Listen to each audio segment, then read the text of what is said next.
Ahora pasaremos a un ejercicio de multiplicar polinomios.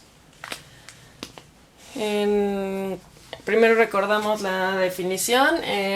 Para cada entrada n, la multiplicación va a estar definida como la suma de los FIs por GJs con I más J igual a n. Entonces vamos a imaginar que este es nuestro F, que este es nuestro G.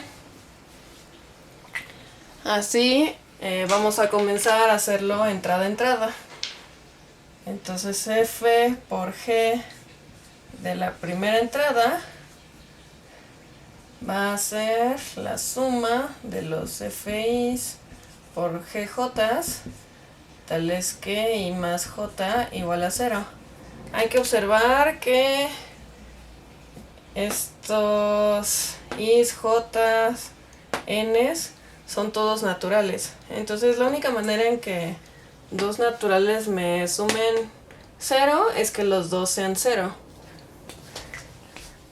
Por lo tanto, esto es F de 0 más, por G de 0, que este sería 2 por 0, que es 0.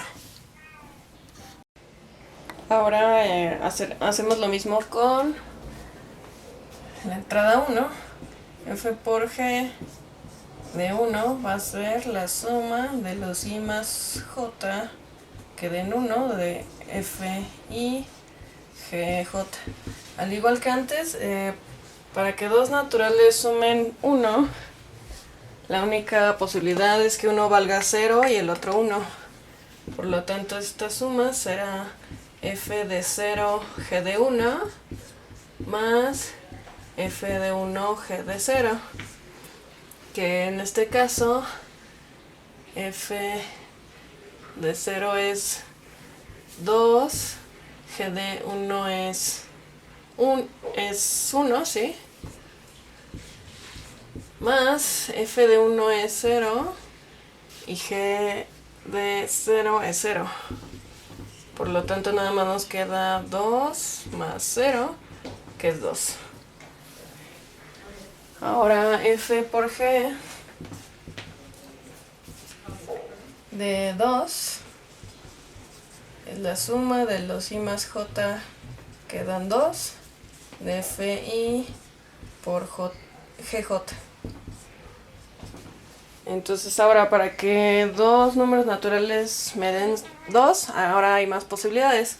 Uno es que uno valga 0 y el otro 2, que los dos valgan 1.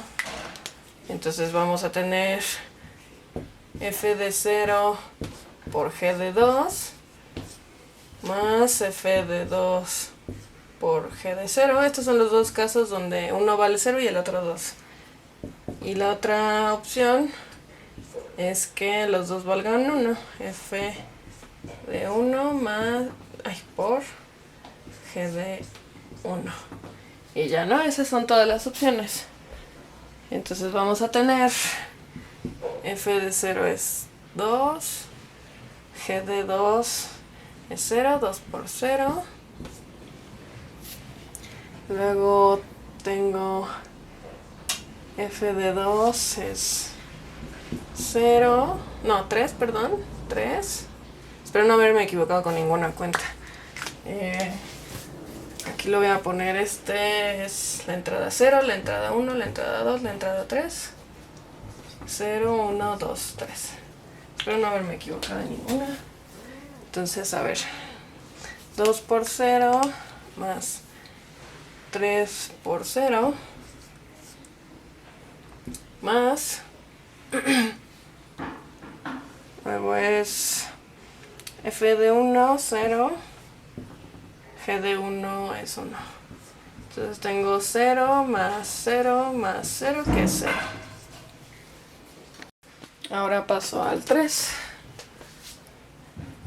F por G en la tercera entrada me va a dar la suma de los I más J que den 3 de F de I por G de J. Y esto va a ser igual Bueno, ahora para que sumen 3, las opciones es que uno valga 0, el otro 3, que uno valga 1 y el otro 2, y ya, ¿no? Esas son todas las opciones. Entonces van a ser f de 0, g de 3, más f de 3, g de 0, más f de 1, g de 2, más f de 2, g de 3, ¿no? Y eso ya. Digo, g de 2, f de 2, g de 1. Y ya, esas son todas las opciones. Y eso me va a quedar... f de 0 es 2 por 0, 2 por 0. F de 3, 0 por g de 0, 0. Más f de 1 es 0 por g de 2 es 0. Más f de 2 es 3 y g de 1 es 1. Entonces esto me queda 0 más 0 más 0 más 3, que es igual a 3. Así que de momento el complejo que estamos obteniendo en la primera entrada es 0. Ahora lo voy a poner con otro color. 0. En la segunda entrada, porque f por g de 0 es 0. Luego en la entrada 1 es 2. En la entrada 2 me dio 0. Y en la entrada 3 me dio 3. ¿Hasta qué momento vamos a terminar esta suma? Pues hay que fijarse en el grado máximo del polinomio, es decir, el coeficiente más grande que no es 0, que en este caso sería, aquí el grado máximo es 2 del primer polinomio y aquí el grado máximo es 1. En realidad este polinomio lo podríamos haber escrito como nada más 0, 1, ¿no? Igual podríamos haberlo escrito como 2, 0, 3. Entonces el grado máximo aquí es 2 y aquí el grado máximo es 1. Entonces el grado máximo del producto va a ser el producto de los dos grados máximos, que en este caso es 2... la suma, 2 más 1, que es 3. Por lo tanto, ya acabamos. Este sería el producto.